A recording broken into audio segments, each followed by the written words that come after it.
Alright, now, my friends, time for you to understand this is on the test. This is on the test. We are going to have it. Remember, the test is this coming Wednesday and Thursday, but this will also show up over and over again, like on ACTs, SATs, just simple stuff we're going to do all year. And we're supposed to find the variables. Now, listen carefully to how I identify things and know how it works. You'll hear me do a lot of why behind this. First things first, I have two lines that are intersecting. I always see if there's a mark saying they're right angles, and they're not. So now I'm going to look for either adjacent angles that make a linear pair, or I'm going to look for vertical angles. Well, notice no linear pairs are working with me, but I do have the pair of non-adjacent angles that are formed by intersecting lines, so therefore I know by the vertical angle theorem they're congruent. So I'm going to get 3x minus 40 is equal to 2x minus 10. And now we're just going to subtract and solve. I'm going to subtract 2x from both sides. X minus 40 is equal to a negative 10. I'm going to add 40 to both sides. Remember, show your work, my friends. X is going to equal 30. Now, sometimes I might ask you to plug it in, so make sure you're very careful with this one. Now, on this other one, you have done this one before, but don't let it freak you out. Here's how I want to think about this. Always think about it in the sense that you should be looking for a line. Here I have this straight line. Do I have a ray coming off forming adjacent angles? Yes. So therefore, I have a linear pair. Don't forget, I look for those. And a linear pair, we should use the idea that sum of the parts equal the whole. What do they add up to? 180 degrees. That's the linear pair postulate. So we go 6y minus 10 plus 6y plus 10 is equal to 180 degrees. So on this one, I get 12y, because if I combine like terms, that negative 10 plus 10 is going to be 0, so there's no longer there, equals 180. Divide by 12. Divide by 12. Y is going to equal 15. Some of you could already have done that without this lesson today because of what we already did first chapter. Now, the next one is really going to be your choice. What do you mean by your choice? You have to find the value of the variable. So there's more than one way of doing this one. I hope you by now can recognize that there's a linear pair, or I could use a pair of vertical angles. So I'm going to show you both ways. And notice you're going to get the same answer. I'm first going to show you with vertical angles.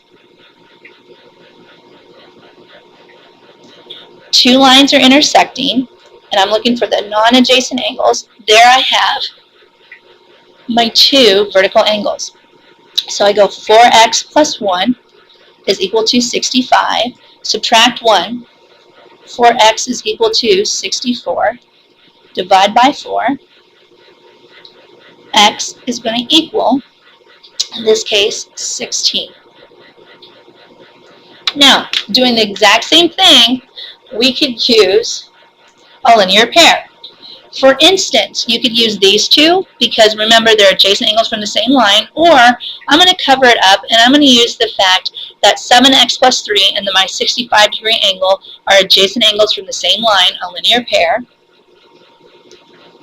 I'm going to do this a linear pair this way. And they're going to add up to, what? 180 degrees. Sum of the parts equal the whole. A line is 180 degrees. So I go over here and I'll go 7x plus 3 plus 65 equals 180 degrees. So don't forget that. So 7x plus 68 equals 180. Subtract 68 from both sides, I get 112. Either way, you can get it. You choose using a linear pair or vertical angles. You just have to decide which information you wanted to choose. Now, we're almost done here. The next one, don't let it confuse you. It's actually really easy to do. With this one, we have two lines intersecting, right here and here. And you can see the fact, I can actually use the fact that this, notice I did the whole angle here, are vertical angles. Notice one's a right angle. And because of the vertical angle theorem, we know that's 90 degrees. I can sit there and say, oh, yeah, those two angles which make the larger one, are also going to add up to 90 degrees. So I can use sum of the parts equals the whole. So 4y plus 6y, I'm going to divide that off here, equals 90. So combine like terms by simplifying, equals 90, divide by 10, y is equal to 9. Pretty good, huh? Now the next one I'm really going to need you guys to work with me on solving complementary and supplementary angles. This is really higher level math thinking and algebra skills. And it's going to be harder, but I know you can do it. Now, let's do, it's kind of like a word problem, okay? And I know those are your favorites. They weren't my favorite in math either, but we all still need to be able to do them and be able to read it. The first one, angle A and angle B are supplementary. It says the following. They're supplementary. What does that mean? That means they add up, their measures add up to 180 degrees. So I know this is the case. I know that.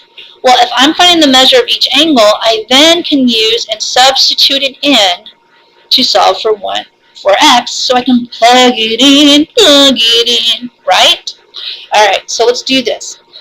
A, we got 3x plus 12 plus the measure of angle B, which is 2x minus 22, equals 180. Do not start adding and subtracting stuff to the other side. Combine like terms first. So I get 5x minus 10 is equal to 180. Let's go ahead and add 10 to both sides. That's 190. Now if you need to, don't be afraid to show the work. Divide both sides by 5. X is going to equal 38 degrees. But that's not my final answer. I want the measure of each angle. So I'm going to plug and chug now. I'm going to go 3 times 38 plus 12.